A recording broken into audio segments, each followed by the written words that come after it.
helped me a lot with my academics and as well as life lessons and stuff. I don't know. One of those life lessons is that there is no perfect world. I think the perfect world for me would be that Brittany would not have to decide how she explains her family to her friends. I think that she censors what she says to her friends, and her close friends know that she has two dads, but I think that she carries the burden of not living in a society that's open enough for her to just say in passing, oh, my dad did this with my other dad. That she always has to filter it through so that she's almost protecting her friends from the reality of our family. Glad you're doing it now. And Bill and John hope that one day the difference in their family just won't matter anymore.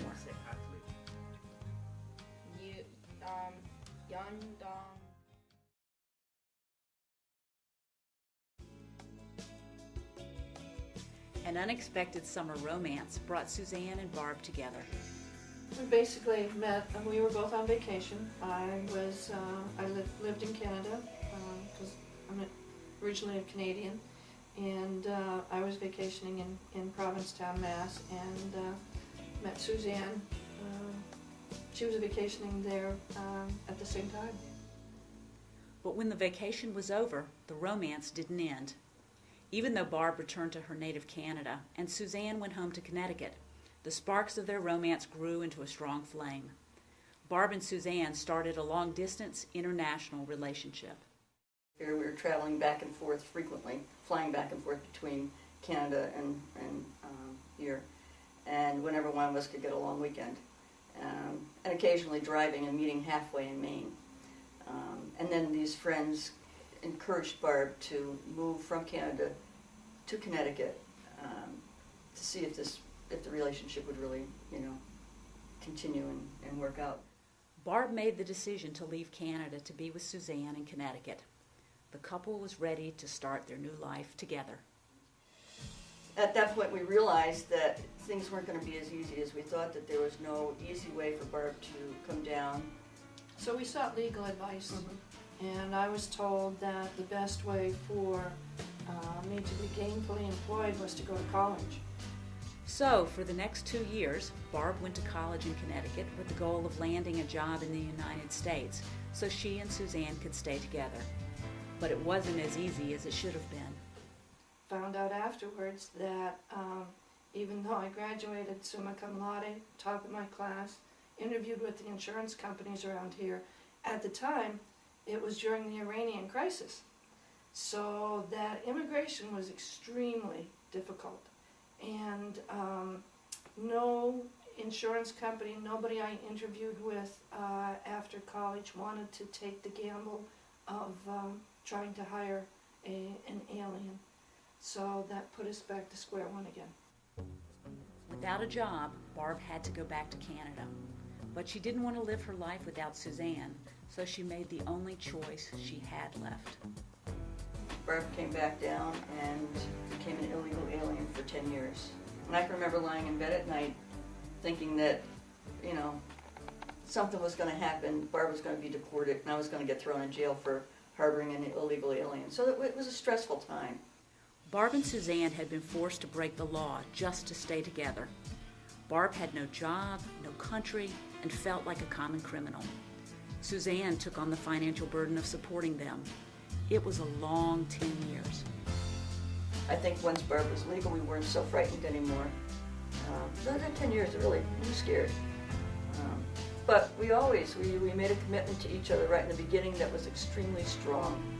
We both had baggage, and we made a promise that we would break up before we hurt each other by not being monogamous, and that we promised each other, that we would do that. Well, we haven't broken up, so we're still monogamous, so I guess we're okay.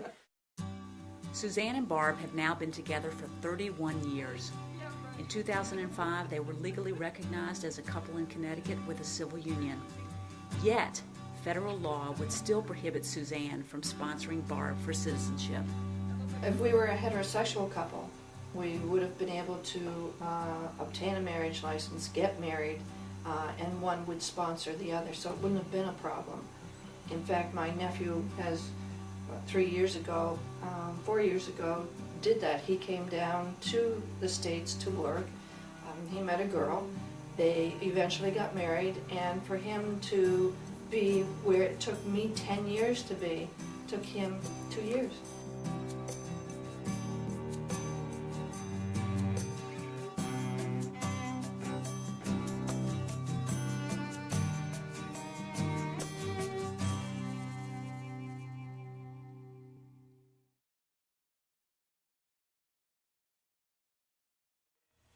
As professional women with the same likes and interests, Laura and Özlem fell in love. Özlem and I met probably about 14 years ago. We worked together in a local special education facility. We're both psychologists. And we knew each other for probably about a year and a half, 2 years before we got together. And we started to live together. And then we talked and we talked. And we said, we really, really want children. That's what we said. So we said, we love each other, we have a lot of love, and we really, really want children. So we prayed very, very hard. And your wish came true. And our wish came true. On January 14th, 2001, Özlem gave birth to a beautiful baby boy named Dennis. 3 years later, Laura gave birth to a daughter named Isabel. Having a family for us wasn't as easy as it might be for a lot of straight families who just get married and then they just want to start their families, or they just start anyway. For us it was different, and it is very similar for other families like us that we know. We had to plan it, we had to think about it, we had to think about how we were going to do it, how we were going to go about it, and how we would create our children. We had to go out of our way to create our children. They were very much wanted and planned, and every single step was calculated. It didn't just happen. So the reality is, having a family is as two women Is an effort work. for love. Is work. It doesn't just happen, and that was starting the family, or having our family, and then it was work to make sure that we are legally protecting each other as a family. So every step was effort. It wasn't just happening. Despite all the extra steps, for Laura and Özlem, raising a family together only seemed like the natural progression of their love and commitment to each other. I think when people have been together for a number of years, it shows that they have a commitment to each other, and oftentimes, regardless of if they're two males, or a male or a female, I think just about typically everybody asks, so do you have kids? Because it's a course of life that when people have a commitment to each other, they happen to have a family next. They share the love. And that's how they share that's how they make a family. Laura and Özlem have made their biological family, but also consider their friends with children as an extension of their family. Hey Tatum, can you come get your coat on?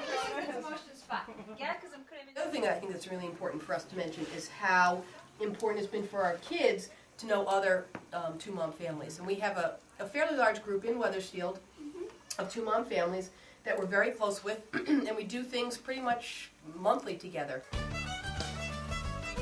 We do a work group once a month where we go to each other's houses and we work on a project together. Some home project that you just don't tackle on your own because you just never get to it. So Dennis and Isabel spend a lot of time with, Dennis and Boo Boo Girl spend a lot of time with other families that look just like ours. So though he goes to school with a lot of families that have moms and dads, or sometimes just moms, or sometimes just dads, or sometimes a grandparent, he knows a lot of families that are just like ours, and we're even doubly lucky because our backyard neighbors just so happen to also be a two-mom family with kids our exact same age who have become our very, very close friends. So we've opened up the yard, opened up the fence between the 2 yards, and the kids run back and forth 30 times a day. Even though they seem like every other family, Laura and Oslam have a lot more hurdles when it comes to protecting themselves and their children. We've adopted each other's children, Right. so that's taken care of, as long as we live in states where that adoption is recognized. If we go anywhere else where it's not recognized, then we don't have that legal coverage. We have, obviously, joint accounts and joint living arrangements, and our insurances and everything else is joint, but we still don't